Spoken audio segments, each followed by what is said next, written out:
We're finally back. I can finally do more Bakugan videos because I got some more stuff. Hey everyone, it's the Detective with another Bakugan review. It feels like it's been forever. I know it's been like 2 weeks, 2.5 weeks, but I literally have just ran out of Bakugan stuff to open. So I finally got some more stuff, and today we're going to be opening none other than this Armored Alliance Diamond Triple Pack. The Pegatrix X GOREENE Ultra, and we also get Howlcore Rampartian and Maxitor Zentar. And this pack looks really fantastic. You can see the Bakugan right there.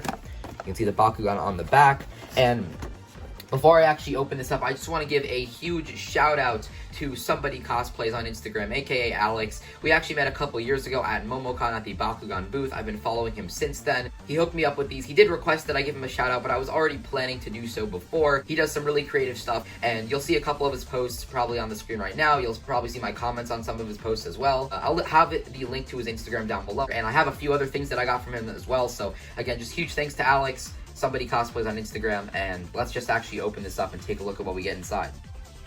So here's everything we have in the set. Of course, we have the cards, didn't look at any of them, and also luckily when I was opening up the actual Bakugan, usually the core Bakugan just explode when I kind of take them out of the box, but these didn't, so I'm actually really excited about that. And then of course we have the Ultra, which I did fold up, along with the Baku cores right here. So we're going to start off with Pegatrix X GOREENE Ultra, and honestly, just seeing all of the metallic colors on this Bakugan, it looks fantastic. You know, Pegatrix GOREENE, used by Leah, of course, and just getting it, you know, in the Diamond faction as well. Super cool. You can see the faction symbols like so. This Bakugan honestly doesn't look too much like a diamond, because you have these little areas here, but when you flip it like this, it really just doesn't look like a diamond, which isn't a bad thing because the paint job is still fantastic, but if you like your diamonds just for the sake of having that clear plastic, this one might not satisfy you totally. Nonetheless, though, I'm really excited to actually see it pop open, so let's roll it out.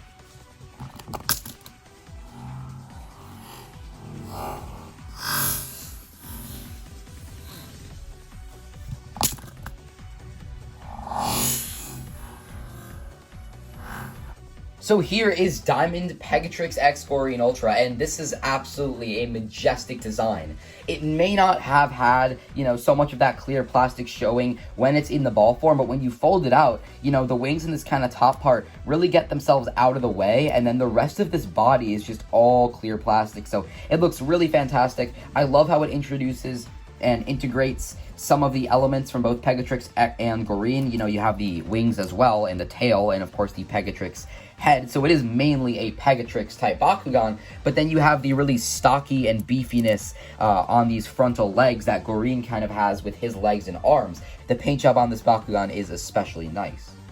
So taking a look at the card, you can see it uses a red fist and a green fist. It's for Fuse 703. I do love the art. I like how it actually puts GOREENE kind of in the spotlight, despite being, you know, mainly focused around Pegatrix. And then flipping it over, of course, that is just some really majestic looking art on the back. Unfortunately though, 905, really not a big improvement. You'd be better off just sticking with the base 700 because, you know, you're paying 4 and you're only increasing 200 B power and you're not getting an effect. So honestly, not really a big fan of this. Kind of unfortunate. Most fusions just suck. But anyway, let's move on to the next Bakugan. Alright, so next up we have the Diamond Maxitor X Zentar. This one looks really nice. I love all the colors. You know, you got the Chaos and the Ventus all around. I will be honest, I'm not the hugest fan of the yellow right there. It looks a little bit out of place. I do, however, like the blue and the green. If you guys don't know, Maxitor in Ventus, Maxitor Ultra was my first ever Bakugan Ultra, so I'm actually really excited to finally have another form of him coming out. And he is just a really tall Bakugan. Definitely reminds me more of Zentar than it does Maxitor, but honestly, it is a really good fusion of the two designs, because in terms of the way that it opens up, it definitely is more like Zentar, in my opinion. But, of course, it's got that kind of Maxitor-looking head right there, which is super duper cool. I just love seeing that. Again, Maxitor is just really nostalgic to me. I know that's a weird word to use to describe the reboot, but Maxitor is really nostalgic to me because it was my first Bakugan Ultra. And let's actually take a look at the card real quick. So you can see it is a helix and a shield. Again, the art is really nice. 303, and ooh, you land on a magic shield to fuse. It would have been nice if he actually used a magic shield as a core. That's a little bit of a shame, but you flip it over, and 606. That's okay. Again, shield helix.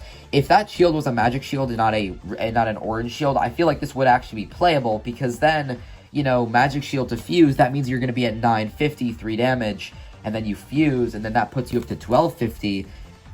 I don't know what Spin Master was thinking by giving him, you know, an effect that activates on a magic shield, but he doesn't have a magic shield. That's just really not, that doesn't make a lot of sense to me. You know, it makes some sense in regard that, you know, it's motivating you to actually use a Bakugan that uses that core, but at the same time, the Bakugan as it stands really just isn't too good, so why not just give him the core that he needs? It's a bit of shame. Anyway, though, let's move on to Howlcore X Ramparian. And last up, we have Howlcore X Ramparian, and another version of this Bakugan that I actually think looks really, really cool. Now, this is actually one of my least favorite fusions, but I gotta say, just the way that the ball form looks, and the way that the paint job is applied on a lot of the variants of this guy, it looks really nice. Like, just look at this. Look at how this looks right here. I don't know, something about it is just so cool to me. I love seeing that kind of gunmetal blackish color with the blue on the outline, and then the rest of the Bakugan is almost entirely translucent. There's just something about that that looks really, really cool to me, and I've reviewed this guy a couple times before, but nonetheless, let's pop him out. And once again, you know, I really am not the hugest fan of this design. I don't know why the ball form just looks so good to me, but you can see the heads right there. I do actually quite like how they're all translucent, and you do have the black tail. I'm not a huge fan of that. I would have liked it that was translucent as well.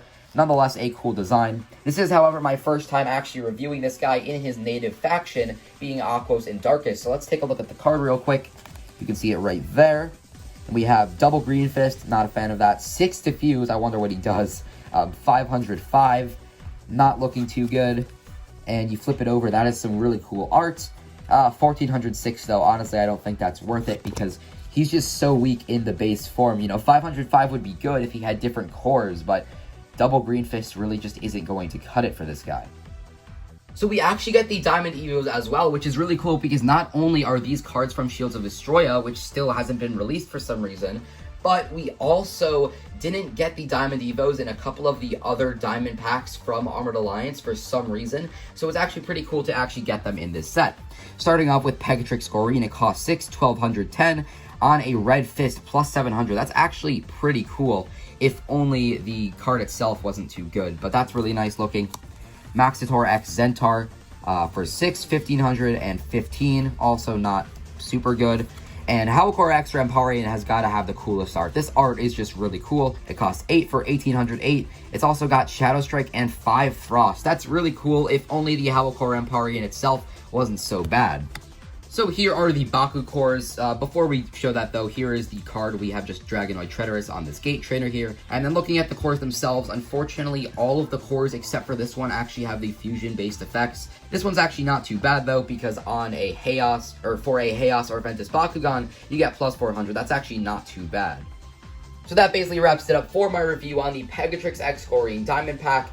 These guys look really fantastic, you know, Maxitor, Zentar, Howlcore Ramparian, and Pegatrix GOREENE. All three of them look great. The paint jobs are great. I absolutely love the designs as well. But honestly, none of them are good in the TCG. The cores themselves are pretty bad. The Gate Trainer is just there. And the Evos are also not too good, because you need to use them with these Bakugans. So really, for competitive play, there's nothing good here. Anyway, though, guys, thank you so much for watching. I'm the Detective. This has been my review on the Diamond Pegatrix X GOREENE starter. Thank you so much for watching. Don't forget to comment, like, and subscribe, and I'll see you in the next one. Bye-bye.